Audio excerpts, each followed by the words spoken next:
Hello guys, ako si Dan. Welcome sa isang bagong araw dito sa Nature Resort, kung saan nagtatrabaho ang papa ko bilang isang landscaper. At ngayong araw, sasamahan ko siya sa pagtatanim ng mga halaman. Kaya tara, samahan niyo kami.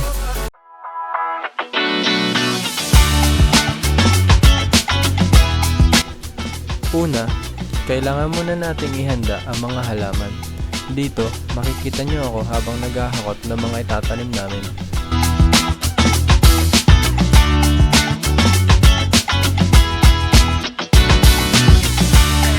At dito, magsisimula na kami magtanim ng mga halaman. Medyo mahaba-habang trabaho to, pero sulit kasi nakikita mo kung paano unti-unting nagiging maganda ang paligid. Masaya lang makatulong sa landscaping dito sa resort.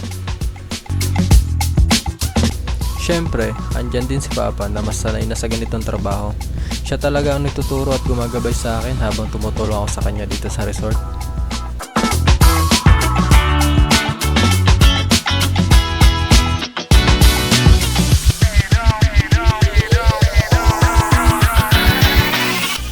Kahit sa ganitong bagay ay masaya ako. Bukod sa masaya dahil kasama ko ang papa ko, masaya din ako dahil madami akong natututunan sa kanya pagdating sa ganitong gawain.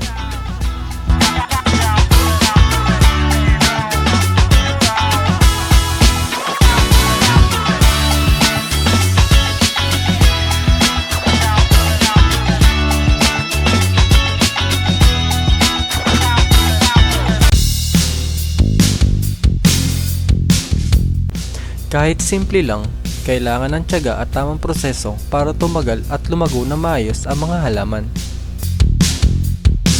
At syempre, proud ako sa papa ko na isa sa mga dahilan kung bakit napapanatili ang ganda at kaayusan dito sa resort.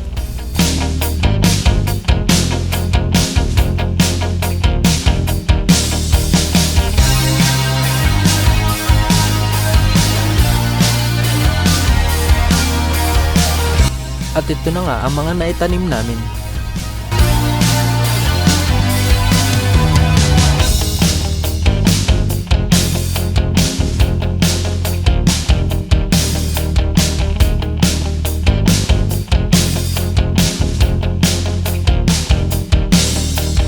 Habang naglalakad kami ni Papa pabalik, ramdam ko yung saya ng simpleng pagtulong at pagtatanim.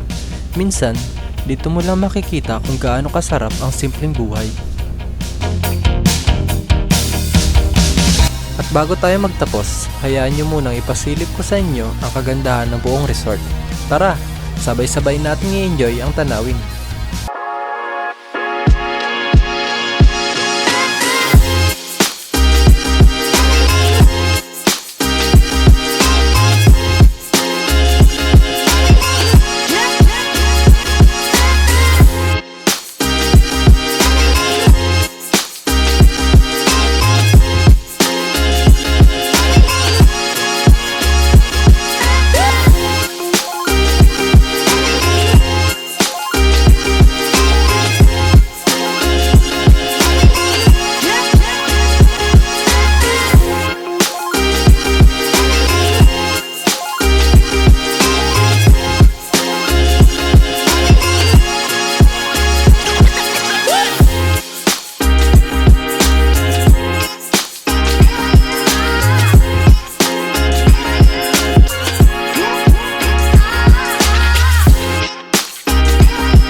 Maraming salamat sa panonood. Sana na-enjoy nyo ang simpleng kwento namin dito sa resort. Kung nagustuhan nyo, suportahan nyo ako sa pamamagitan ng pag-like at pag-share nitong video. Ako si Dan. Hanggang sa susunod nating kwento. Paalam!